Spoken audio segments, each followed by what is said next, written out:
नमस्कार। मेरा पूरा देश सुन रहा है। राष्ट्र की आवाज 140 करोड़ लोगों की एक ही आवाज। आपके साथ मैं हूं सरफराज। मैं सरफराज सैफी आपको बताना चाहता हूं, हरियाणा के सियासी दंगल में तमाम राजनीतिक दलों ने पूरी ताकत झोंक दी है। एक तरफ कांग्रेस किसान आंदोलन अग्निवीर जैसे मुद्दे को हथियार बना रहे हैं, तो दूसरी तरफ बीजेपी भ्रष्टाचार के जरिए कांग्रेस पर निशाना साध रही है। हरियाणा में बीजेपी ने सत्ता की हैट्रिक लगाने के लिए पूरी ताकत झोंक दी है। 2014-2019 की तरह इस बार भी हरियाणा का सियासी फिजा बीजेपी के लिए बिल्कुल अलग है। ऐसे में प्रधानमंत्री नरेंद्र मोदी हरियाणा में सबसे कमजोर दुर्ग माने जाने वाले जाटलैंग में चुनावी हुंकार थे। सोनीपत के गोहना में चुनावी रैली को संबोधित करते हुए प्रधानमंत्री नरेंद्र मोदी ने भ्रष्टाचार पर जमकर निशाना साधा। कांग्रेस पर दामाद और दलाल वाला निशाना साधा। पीएम मोदी ने हरियाणा में क्या पावर पंच चला है, आज मैं आपको राष्ट्र की आवाज के जरिए ये बताने, दिखाने, समझाने की कोशिश करूंगा। बॉलीवुड की क्वीन, हिमाचल प्रदेश के मंडी से बीजेपी की सांसद कंगना रनौत बीजेपी के लिए ही मुसीबत बनती जा रही हैं। पिछले लोकसभा चुनाव में भारतीय जनता पार्टी ने उन पर दांव खेला। सिल्वर स्क्रीन की क्वीन ने निराश नहीं किया, जीतकर संसद पहुंची। अब उनकी बेबाकी, हर मुद्दे पर बोलने वाली आदत भारतीय जनता पार्टी के लिए सिरदर्द बनी हुई है। हरियाणा चुनाव में किसान को लेकर कंगना रनौत के एक बयान सुर्खियों में है। हालांकि बीजेपी ने कंगना के बयान से किनारा कर लिया। अब कंगना भी अपने बयान को निजी बता रही है, लेकिन चुनावी मौसम को देखते हुए कांग्रेस लगातार बीजेपी पर हमलावर है। अब सवाल उठता है कि कंगना रनौत ने किसान को लेकर आखिर ऐसा क्या कह दिया जिस पर घमासान मचा हुआ है। मैं आज राष्ट्र की आवाज के जरिए आपको बताने, दिखाने, समझाने की कोशिश करूंगा। हरियाणा के साथ साथ जम्मू कश्मीर में भी चुनाव चल रहा है। जम्मू कश्मीर में 2 चरणों में चुनाव हो चुके हैं। अब 1 अक्टूबर को आखिरी चरण की वोटिंग होनी है। घाटी में 10 साल बाद विधानसभा चुनाव हो रहा है, इसलिए तमाम दलों ने अपनी पूरी ताकत झोंक दी है। कांग्रेस और बीजेपी के तमाम दिग्गज नेता लगातार चुनावी रैलियां, चुनावी सभाएं कर रहे हैं। राहुल गांधी ने सोपोर में रैली को संबोधित करते हुए मोदी सरकार पर जमकर निशाना साधा। राहुल गांधी ने जम्मू कश्मीर की आवाम से एक वादा किया है।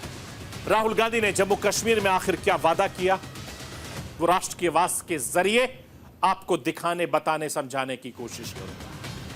मैं अपने हिंदुस्तान के कोने कोने की आवाज को दिल्ली तक पहुंचाता हूं। दिल्ली की आवाज को देश दुनिया के कोने कोने तक पहुंचाता हूं। नेताओं की आवाज को मैं आम लोगों तक पहुंचाता हूं। आम लोगों की आवाज को मैं अपने देश के हुक्मरानों तक पहुंचाता हूं। आपकी आवाज से मिलती है मेरी आवाज और बन जाती है राष्ट्र की आवाज।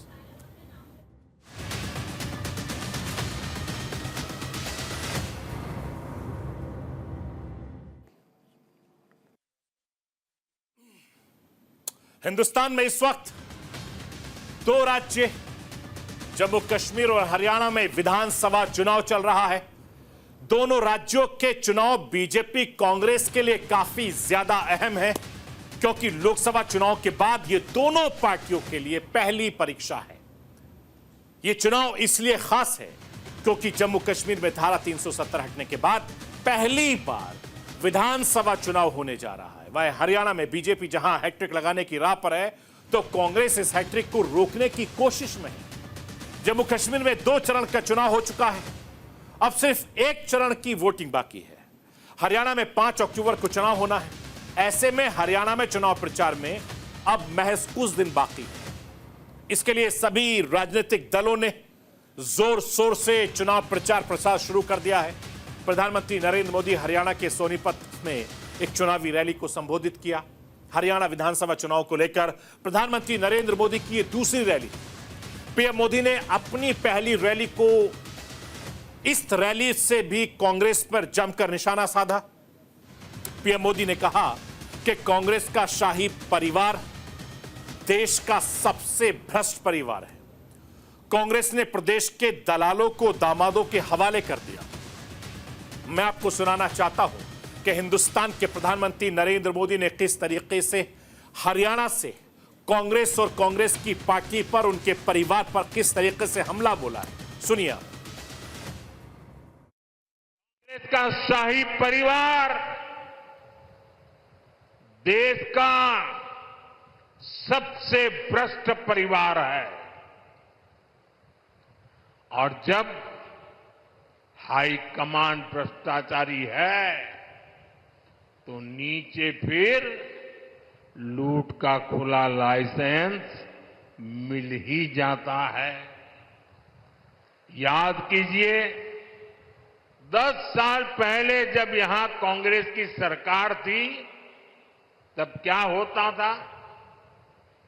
आज जो नए वोटर है ना 18 साल 20 साल के, उन्हें तो पता तक नहीं होगा कि 10 साल पहले हरियाणा को कैसे लूटा गया था। तब हरियाणा में किसानों की जमीन को जम करके लूटा गया। कांग्रेस ने हरियाणा को दलालों और दामादों के हवाले कर दिया था। मैं आपको यह भी बताना चाहता हूं कि प्रधानमंत्री नरेंद्र मोदी ने कहा जैसे जैसे वोटिंग के दिन पास आ रहे हैं वैसे वैसे कांग्रेस पस्त पड़ती जा रही है। पीएम मोदी हरियाणा में किसानों को साधते हुए कांग्रेस पर जमकर निशाना साधा। पीएम मोदी ने अपने भाषण में किस तरीके से कांग्रेस पार्टी पर निशाना साधा वो भी मैं आपको बताना चाहता हूं। स्क्रीन पर लाइए। प्रधानमंत्री नरेंद्र मोदी ने कहा कि हरियाणा में किसान कांग्रेस को पहचान ले। पीएम मोदी ने यह भी कहा कि हरियाणा को बर्बाद कर देगी कांग्रेस। साथ ही पीएम मोदी ने कहा कि हमने ओबीसी वर्ग में मुख्यमंत्री बनाया। किसान युवाओं को भविष्य बीजेपी सरकार में सुरक्षित है। हम लगातार किसानों के हक में बड़े फैसले ले रहे हैं। कांग्रेस पर आरक्षण को लेकर वार पलटवार करते हुए कांग्रेस की चौथी पीढ़ी भी आरक्षण के खिलाफ है।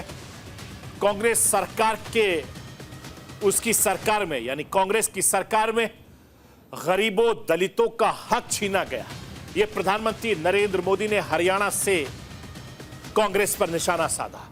मैं आपको यह भी बताना चाहता हूं कि बीजेपी के लिए हरियाणा में सबसे कमजोर दुर्ग जाटलैंड माना जाता है। रोहतक सोनीपत का इलाका कांग्रेस के दिग्गज नेता और पूर्व मुख्यमंत्री भूपेंद्र सिंह हुड्डा का गढ़ है। इस इलाके में जाट मतदाता निर्णायक भूमिका में है।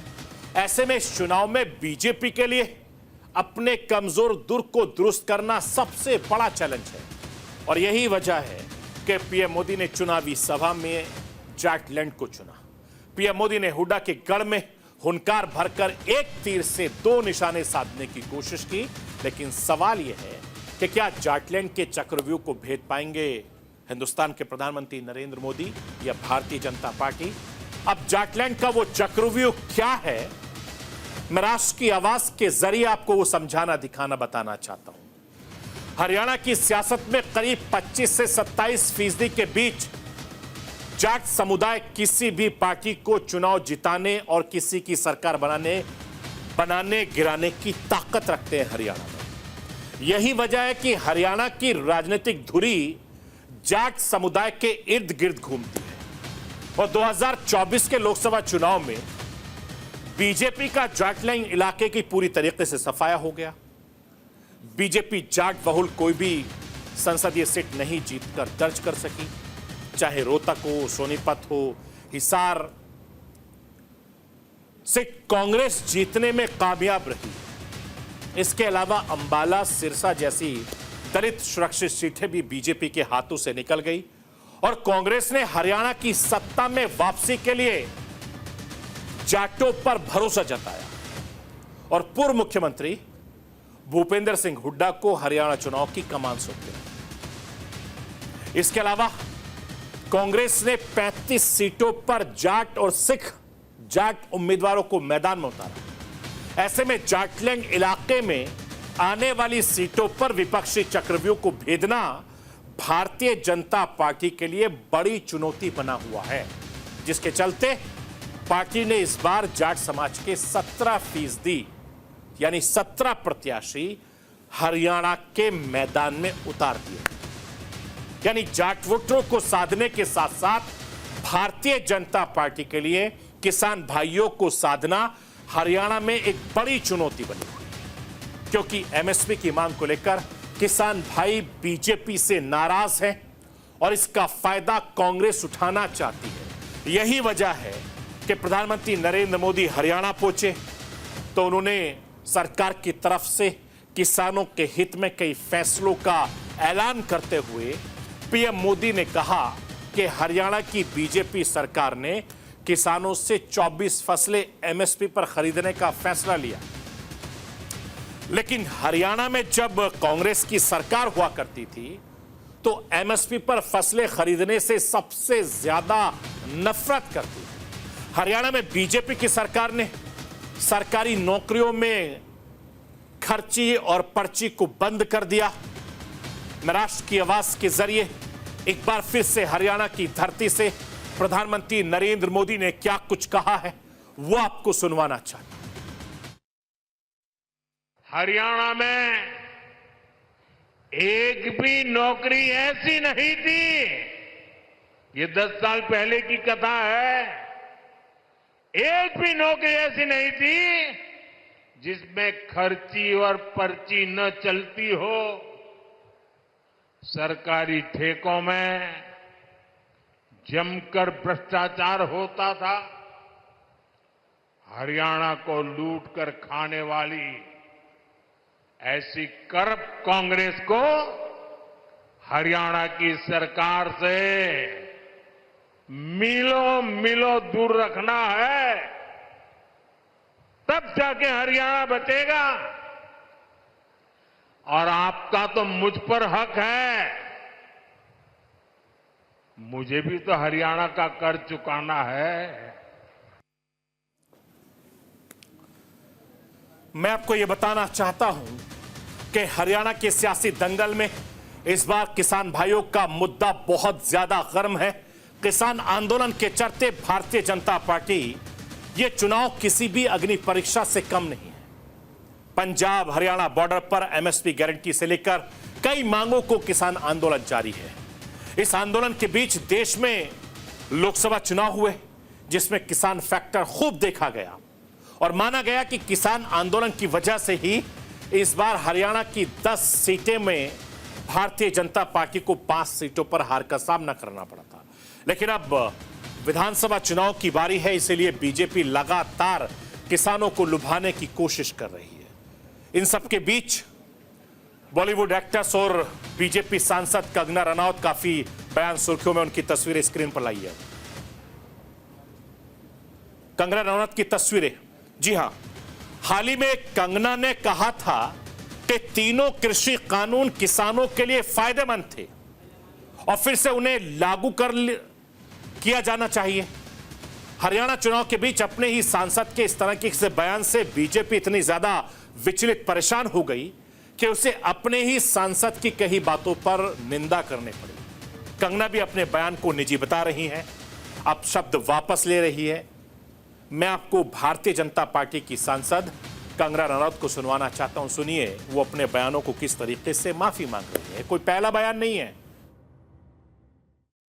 पिछले बीते कुछ दिनों में मीडिया ने मुझसे फार्मर्स लॉ पे कुछ सवाल किए और मैंने ये सुझाव दिया कि किसानों को फार्मर्स लॉ वापस लाने का प्रधानमंत्री जी से निवेदन करना चाहिए। मेरी इस बात से बहुत सारे लोग निराश हैं और डिसअपॉइंटेड हैं। जब फार्मर्स लॉ प्रपोज हुए थे तो हम बहुत सारे लोगों ने जो है उनका समर्थन किया था, लेकिन बड़ी ही संवेदनशीलता से और सहानुभूति से हमारे माननीय प्रधानमंत्री जी ने वो लॉज जो थे वापस ले लिए थे और ये हम सब कार्यकर्ताओं का कर्तव्य बनता है कि हम उनके शब्दों की गरिमा रखें। मुझे ये बात भी ध्यान रखनी होगी कि मैं अब एक कलाकार नहीं, भारतीय जनता पार्टी की कार्यकर्ता हूँ और मेरे ओपिनियंस अपने नहीं होने चाहिए, वो पार्टी का स्टैंड होना चाहिए। तो अगर मैंने अपने शब्दों से और अपनी सोच से किसी को डिसअपॉइंट किया है, मुझे खेद रहेगा। I take my words back. मैं आपको यह भी बताना चाहता हूं कि भारतीय जनता पार्टी पिछले 1 महीने में ऐसा दूसरी बार कर रही हुआ है कि जब बीजेपी ने कंगना रनौत के बयानों से दूरी बनाई है। मंडी से सांसद अपनी बेबाकी के लिए जानी जाती हैं, इसलिए बॉलीवुड में उनके बहुत सारे दुश्मन भी हैं। बीजेपी में शामिल होने के बाद सांसद बनने से पहले वो अक्सर अपने बयानों की वजह से लगातार सुर्खियों में रही हैं, लेकिन तब की बात अलग थी।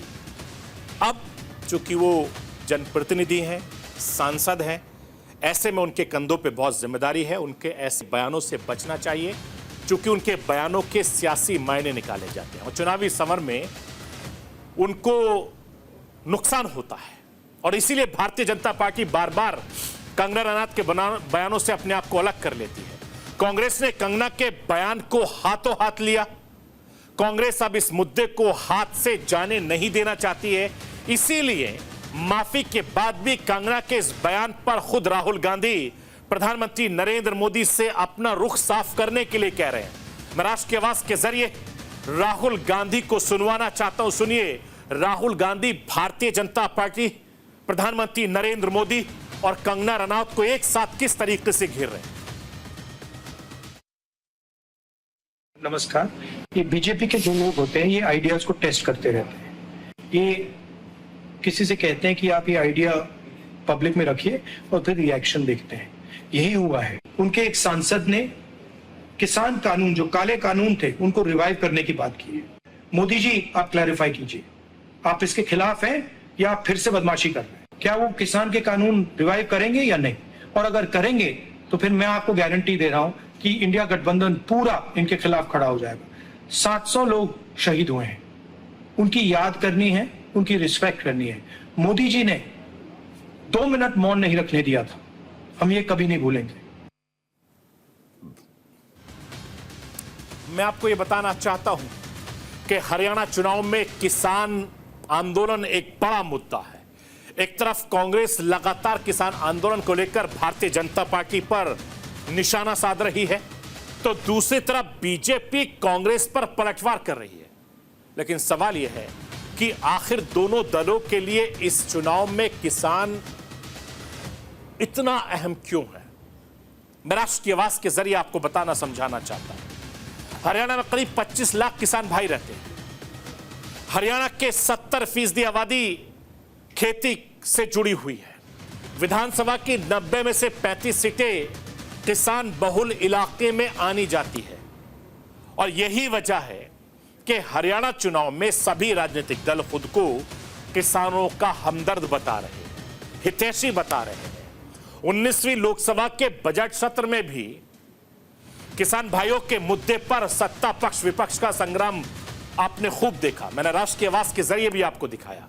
राहुल गांधी से लेकर इंडिया गठबंधन के कई बड़े नेताओं ने एमएसपी पर किसान भाइयों के मुद्दे को उठाया संसद में, और इस मुद्दे पर सत्ता पक्ष विपक्ष में जमकर वार पलटवार भी हुआ था। मैं आपको यह भी बताना चाहता हूं कि जिस तरीके से हरियाणा के साथ साथ जम्मू कश्मीर में भी चुनावी घमासान छिड़ा हुआ है। जम्मू कश्मीर में 2 चरणों का चुनाव हो चुका है, आखिरी चरण का चुनाव होना बाकी है, जिसके लिए तमाम राजनीतिक दलों ने चुनाव प्रचार तेज कर दिया। एक तरफ हरियाणा में के चुनाव में प्रधानमंत्री नरेंद्र मोदी ने चुनाव प्रचार किया, तो दूसरी तरफ घाटी के चुनाव में कांग्रेस सांसद राहुल गांधी मैदान में है। और जम्मू में एक चुनावी रैली को संबोधित करते हुए राहुल गांधी ने जम्मू कश्मीर के राज्य दर्जे, टैक्स और जीएसटी जैसे मुद्दों पर बातचीत की। एक तरफ हरियाणा में प्रधानमंत्री नरेंद्र मोदी कांग्रेस पर वार कर रहे हैं, तो दूसरी तरफ राहुल गांधी ने जम्मू कश्मीर में किसान और हिंदुस्तान के साथ साथ किसानों का दिल का रिश्ता साझा कर रहे हैं। राहुल गांधी ने भारतीय जनता पार्टी पर जमकर निशाना साधा, जम्मू कश्मीर की आवाम को भरोसा दिलाया कि जम्मू कश्मीर में सरकार बनते ही स्टेटहुड का दर्जा दिलाएंगे। मैं राष्ट्र की आवाज के जरिए नेता विपक्ष राहुल गांधी को सुनवाना चाहता हूं। सुनिए राहुल गांधी जम्मू कश्मीर से क्या कुछ कह रहे हैं। हम चाहते थे कि चुनाव से पहले आपको आपका स्टेटहुड वापस दिया जाए, और जम्मू कश्मीर के सब लोग ये चाहते हैं, सब लोग ये चाहते थे कि स्टेटहुड हमें पहले वापस मिले और उसके बाद चुनाव हो। नहीं हुआ, ठीक है, पहला कदम चुनाव है, मगर इसके बाद जम्मू कश्मीर को स्टेटहुड मिलना ही पड़ेगा।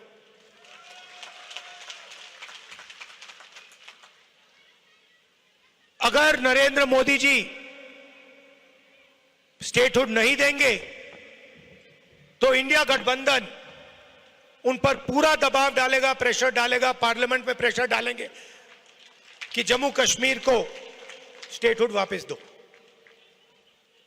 और अगर इन्होंने नहीं किया तो जैसे ही इंडिया गठबंधन की सरकार दिल्ली में आएगी, हम आपको आपका स्टेटहुड दे देंगे।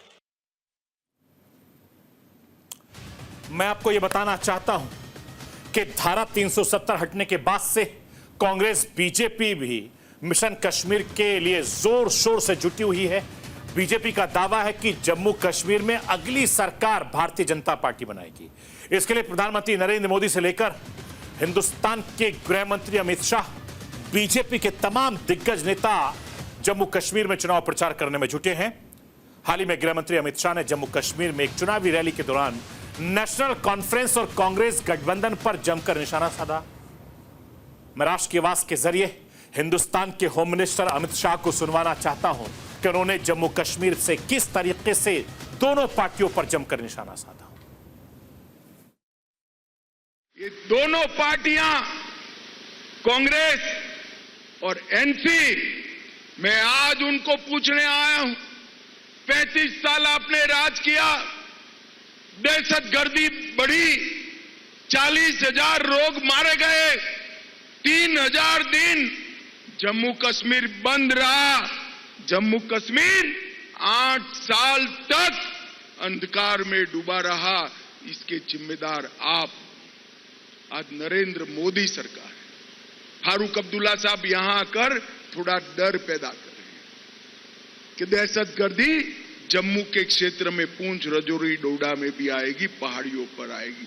मैं आपको विश्वास दिलाकर जाता हूं, किसी की हिम्मत नहीं है ये हरी भरी पहाड़ियों में दहशतगर्दी, टेररिज्म लाने की। हम इसको समाप्त कर देंगे भाइयों, आप मेरे पर विश्वास। मैं आपको यह बताना चाहता हूं कि जम्मू कश्मीर का चुनाव इस बार कई मामलों में बहुत खास है। एक तो धारा 370 हटने के बाद जम्मू कश्मीर में पहली बार विधानसभा चुनाव हो रहे हैं।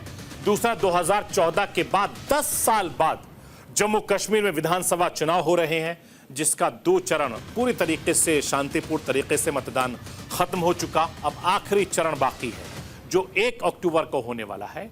उसके बाद 8 अक्टूबर को हरियाणा और जम्मू कश्मीर दोनों राज्यों के नतीजे सामने होंगे।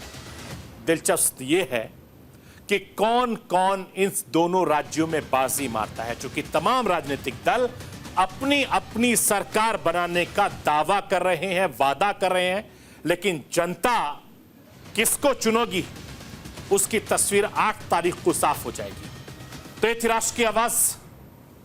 बाकी खबरों के लिए आप बने रहिए न्यूज़ इंडिया के साथ।